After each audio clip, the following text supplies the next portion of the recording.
बिस्मिल्लाहिर्रहमानिर्रहीम। Welcome back students. Students, आज हम लर्न करने वाले हैं सीएसएस की पैडिंग प्रॉपर्टी को। पैडिंग प्रॉपर्टी सीएसएस में आप ये कह सकते हैं कि आपका जो कंटेंट है और आपका जो बॉर्डर है, कंटेंट और बॉर्डर के दरमियान जो आप स्पेस क्रिएट करते हैं वो आप with the help of padding property create करते हैं। तो चलिए विदाउट वेस्टिंग आवर टाइम हम चलते हैं अपनी वेबसाइट पे और हम जो आज का हमारा लेसन है उसको प्रैक्टिकली करके देखते हैं। जी, तो यहाँ पे हम बात करने वाले हैं आज सीएसएस प्रॉपर्टी की, सीएसएस पैडिंग प्रॉपर्टी की। पैडिंग प्रॉपर्टी का मैं आपको ऑलरेडी बता चुका हूँ।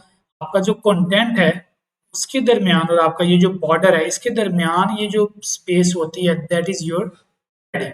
चलिए मैं इसका आपको डेमो देता हूँ। चलते हैं जी। हमारे पास जो पैडिंग की बेसिकली जो प्रॉपर्टीज हैं वो कौन कौन सी है? Padding top, padding right, padding bottom and padding left.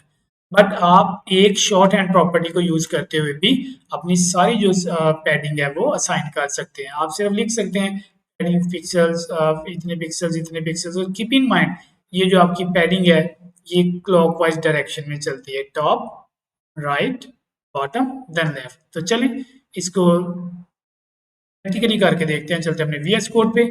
VS code पे हम ऑलरेडी एक बॉक्स अपने पिछले लेक्चर में क्रिएट कर चुके हैं, जो कि ये वाला था। अब हम क्या करने वाले हैं, इस बॉक्स के अंदर हम एक कंटेंट जो है वो पास करने वाले हैं। चलते हैं जी वीएस कोड पे।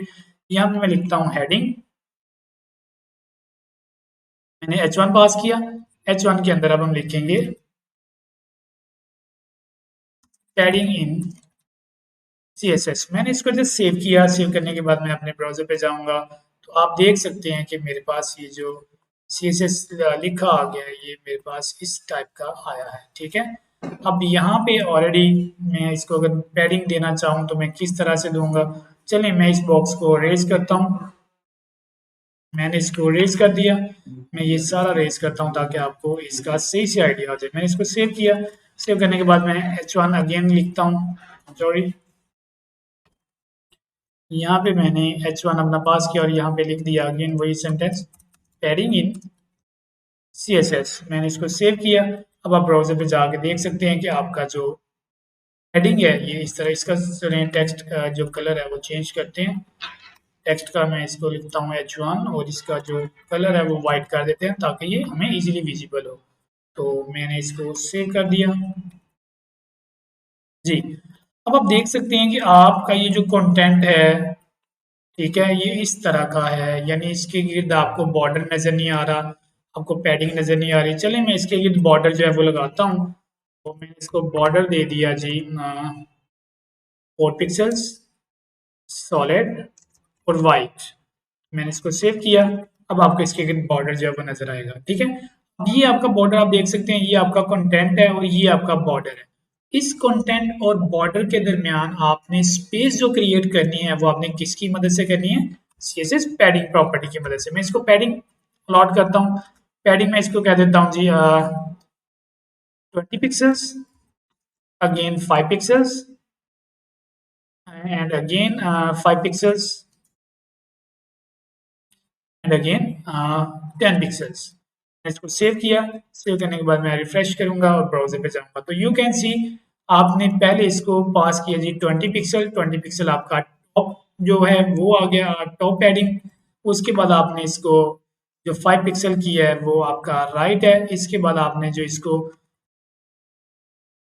अगेन 5 पिक्सल्स वैल्यू पास की है वो आपकी ये बॉटम है। और इसके बाद आपने 10 पिक्सल्स पास की है वो आपकी राइट है। अगर आप ये राइट वाली को अगर आप 50 पिक्सल्स कर दें, लेट्स सी, तो देखते हैं। ये देखिए आपके पास जो पैडिंग है राइट साइड पे वो 50 पिक्सल्स हो चुकी है। अगर आप इसको 100 पिक्सल्स कर देते हैं तो यू कैन सी इस वक्त आपकी जो पैडिंग है लेफ्ट साइड पे, ठीक है, वो कितनी क्रिएट हो चुकी है? 100 पिक्सल्स की। तो मैं आपको ऑलरेडी बता चुका हूँ पैडिंग आपकी क्लॉकवाइज डायरेक्शन में चलती है, टॉप, देन राइट, बॉटम, फिर लेफ्ट। इसके लिए आप शॉर्ट हैंड प्रॉपर्टी भी यूज कर सकते हैं। जस्ट आप पैडिंग लिखें और पैडिंग के बाद आप अपनी जो पैडिंग प्रॉपर्टी है उसकी वैल्यू अगर आप 20 चूज करेंगे तो आपका जो ब्राउजर है ये ऑटोमेटिकली इस चीज को समझ जाएगा, अंडरस्टैंड कर लेगा कि 20 पिक्सल जो पैडिंग है ये चारों साइडों की है, टॉप भी 20, बॉटम भी 20, लेफ्ट भी 20 और राइट भी 20। ठीक है जी। तो डियर स्टूडेंट्स, ये आपका मेथड है how you can create space by using padding property between your content and your border. तो स्टूडेंट्स, उम्मीद करता हूँ हमारे आज के इस लेक्चर में हमने सारी जो हमारी चीज़ें हैं लर्निंग चीज जितना भी हमारा लर्निंग कंटेंट है वो हम कवर कर चुके हैं। हमने padding top, padding left, padding right, ये भी हमने डिस्कस कर लिया। हमने फिर अपना जो पैडिंग की शॉर्ट एंड प्रॉपर्टी है वो भी डिस्कस कर ली। तो उम्मीद करता हूँ ये जो आज का लेसन है ये आप लोगों के लिए हेल्पफुल रहा होगा। मिलते हैं अगले लेक्चर में, तब तक के लिए मुझे इजाज़त दें। अल्लाह हाफ़िज़।